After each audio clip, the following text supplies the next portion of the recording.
एक बार तो हमारे यहाँ आई चेकअप के लिए आए थे फ्री में, तो घर वाले बोले कि सब कर रहे हैं तो तू भी कर ले फॉर्मेलिटी के लिए। तो मैं गया और मोटे मोटे शीशे वाला चश्मा पहन के घर आया। मेरी माँ मुझे उसी वक्त वापस लेके गई और डॉक्टर को समझाई कि इसकी आंखों में दिक्कत नहीं, इसकी मोटी बुद्धि में दिक्कत है, पढ़ना ही नहीं आता। बेवजह उस बैडी डॉक्टर के सामने मुझे बेइज्जत कर दिया। तो भेजा ही क्यों था मुझे चेक कराने के लिए? पर डॉक्टर ने मुझे चॉकलेट दिया और बोली अगली बार दिख मत जाना। अब मैं उसके नज़रों में गिर गया हूँ। पढ़ने में तो मुझे वैसे भी दिक्कत था, तो मेरे आधे दिमाग वाले दोस्त ने बोला तारे ज़मीन पर देख तो तू रिलेट कर पाएगा। मैं बोला हट चोको, मैं बस नोलन की मैच्योर वाली मूवी देखता हूँ। पर तभी भी मैंने तारे ज़मीन पर देखा तो मुझे समझा, क्या कुछ नहीं समझा। 7 साल का बच्चा था, बस में बम बम बोले पे बटो खिलाना सीखा मैं। चलो इसी कारण मुझे टॉर करना तो आया। और रामपाल जी कैसा लग रहा है? मजा आ रहा है, और जोर से करो।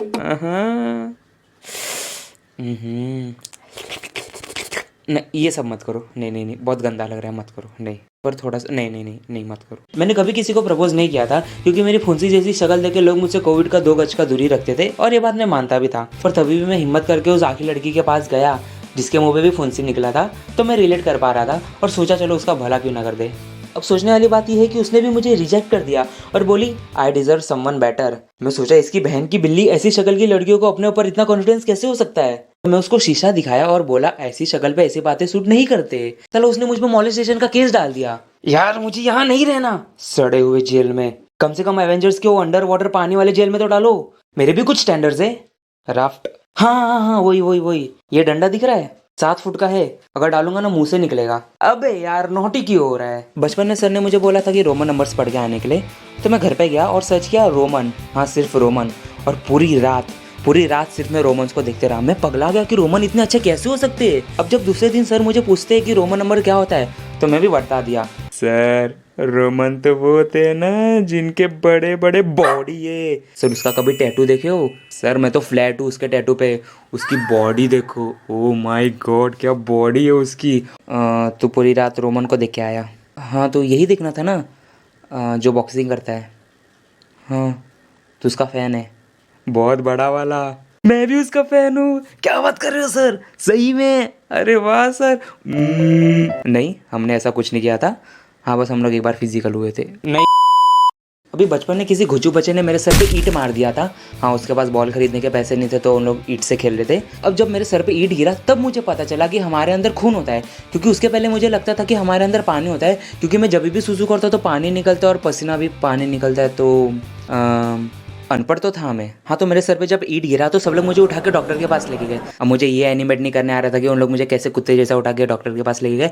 तुम थोड़ा इमेजिन कर लो। अब डॉक्टर को क्या करना था, बस दवाई लगा के ठीक हो जाता था, पर डॉक्टर ने मेरा आधा बाल काट दिया। बोलता है कि बाल काटना जरूरी है क्योंकि मुझे बैंडेज लगाना है। अब मैं कुछ ऐसा दिख रहा था। वैसे मेरा फोटो कौन क्लिक किया? अब मुझे बचपन से हेयर फॉल का इशू था, मतलब अभी भी है। अब मेरा सर ठीक होने के बाद भी मेरे सर पे बाल नहीं आ रहा था। अभी चाकू धार करने वाला भी मेरे सर पे आके चाकू धार करता है और बोलता है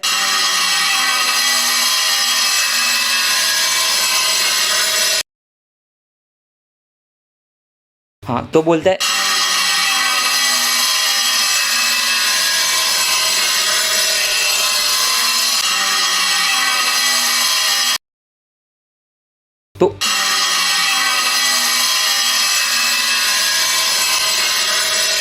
तो मेरी बीवियों का जो बोलने नहीं दे रहा मुझे। अब सीन ये था कि मैं टोपी भी पहन के नहीं घूम सकता था क्योंकि स्कूल के रूल्स एंड रेगुलेशंस के खिलाफ था।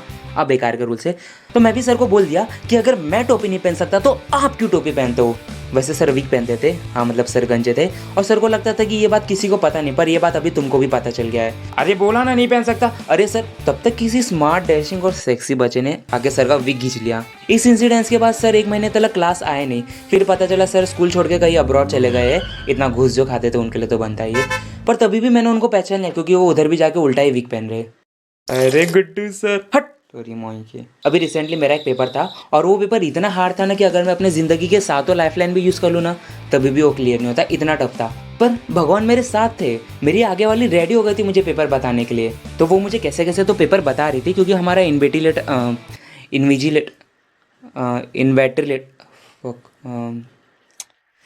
हाँ क्योंकि हमारा टीचर बहुत स्ट्रिक्ट था, तो कैसे कैसे तो मुझे पेपर बता रही थी। तब तक मैंने उसको बोल दिया थोड़ा जूम करना, दिख नहीं रहा।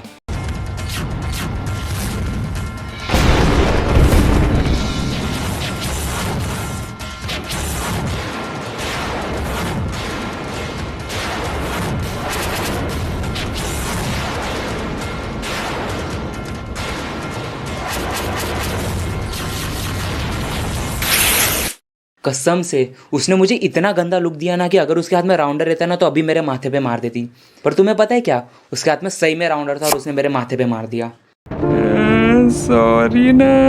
मेरे ईगो को तो हट हुआ, पर मैं सोचा पेपर का सवाल है तो थोड़ा चुप बैठ जाऊँ।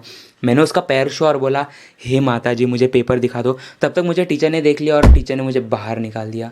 केटी लगी वो अलग बात है, वैसे क्या फ़र्क पड़ता है, one piece of paper cannot decide my few. आलू आलू आलू आलू ले लो आलू, मेरा आलू, इनका आलू, उनका आलू, आंटी का आलू। आंटी को पूछो लेना है क्या आलू, आलू आलू 100 का आलू, ले लो आलू। अंकल ये इतना महंगा क्यों है, मम्मी तो बोली थी 10 का आता है। शर्म नहीं आता तुझे, लड़का होकर बार्गेनिंग करता है, औरत। एक तो पता नहीं लोग बार्गेनिंग कैसे कर लेते। मेरी मम्मी 1000 का कपड़ा 100 में लेके आ गई थी। मैं तो मेरी मम्मी का फैन हो गया। जाके स्प्राइट लेके आ। Okay ma'am. फिर मैं भी ये चीज़ ट्राई किया, फुल कॉन्फिडेंस में गया और भैया ये कपड़ा कितने का है? 800 का। हाँ, 800 का, इतना महंगा, 80 से 1 रुपया कम नहीं दूंगा। वैसे भी कपड़ा चीप था तो लिया नहीं, स्टैंडर्ड भी कोई चीज़ होती है। हाँ चलो बाय। मुझे तो कभी कभी ऐसा लगता है कि टीचर लोग है ना प्लान बना के रोज़ मेरे पास आते हैं कि आज इस बच्चे की वाट लगाएंगे। हर चीज़ों के लिए मुझे टारगेट करते हैं। हंस दूंगा उठ के बाहर जाओ, रो दूंगा उठ के बाहर जाओ, उठ जाऊंगा उठ के बाहर जाओ, बैठूंगा उठ के बाहर जाओ, टीचर से बात करूंगा उठ के बाहर जाओ। अरे टीचर बोलते कि मैं उनको तंग करता हूँ। अरे यार तंग करने के लिए ऐसी होनी भी तो चाहिए। एक बार टीचर का पेन गिर गया था तो मैंने उठा के दिया, तो बोलती है इंप्रेशन बनाने के लिए करता है ना। अरे एक बार मैं क्लास में आने के लिए लेट हो गया तो सर बोलते फिर से लेट हो गया, टाइम पे नहीं आना होता है कभी क्लास में। सर वो मेरी दोस्त को छोड़ने गया था। दोस्त को छोड़ने जाता है, वाह, क्लास इंपॉर्टेंट नहीं है, दोस्त को छोड़ना जरूरी है। तो अपनी बेटी को बोलेगा ना खुद से जाने के लिए। इधर टीचर लोग को किसी से फर्क नहीं पड़ेगा सिवाय टॉपर और असाइनमेंट के। एक तो दुनिया भर का असाइनमेंट लिखने को देते, एक असाइनमेंट खत्म नहीं हुआ कि दूसरा ले लो, और ये 20-20 पेज का असाइनमेंट कौन देता है, पागल लोग। भाई ये असाइनमेंट का क्या झोल है, जल्दी ढूंढ के देना। भाई मैं तेरी औरत हूँ। नहीं सही से बता, मैं तेरी औरत हूँ जो तू सब कुछ मुझसे मांगता रहता है। अरे मुझे भी तो मौका दे कि मैं तुझसे कुछ मांगू, मैं भी तो तेरी मदद करता हूँ। हाँ कब किया था? पिछले साल। मैं चाकू मार दूंगा तुझे, चुप बैठ। फिर तुम कैसे तो असाइनमेंट ढूंढ के लिख देते हो, फिर तुम्हें पता चलता है कि कहाँ से तब तक उसके ऊपर दाल चावल गिर जाता है। अरे यार फाड़ने के बाद तुम सोचते हो क्या पता टीचर एक्सेप्ट कर लेती, तो फिर तुम्हें याद आता है कि ये 20 पेज का असाइनमेंट वापस तो मुझसे लिखा नहीं जाएगा। तो तुम घड़ी देखते हो, फिर बैट देखते हो, फिर सपने देखते हो। मैंने अपना लास्ट असाइनमेंट कुछ ऐसा दिया था। हाँ मैं सोचा था कि कर्सू राइटिंग में लिखूंगा तो एकदम कूल लगेगा, पर ऐसा लग रहा था कि मैं बस अपना साइन करके दिया उस पर। ये क्या टट्टी लिखा है, तो खा लो। तो वीडियो ख़त्म। वीडियो कैसा लगा कमेंट करके बताना, और मुझे ये भी बताओ तुम भी गोल्ड फ्लेक्स पीते हो कि नहीं पीते हो, और पीते हो तो नहीं पीने का, ज़िंदगी दोबारा नहीं मिलने वाली। और कैसे हो सब लोग, ठीक हो ना? कूल। ज़िंदगी कैसे चल रही है? मुझे कुछ मिलता है नहीं लास्ट में बोलने के लिए, तो क्या बोलूँ मैं।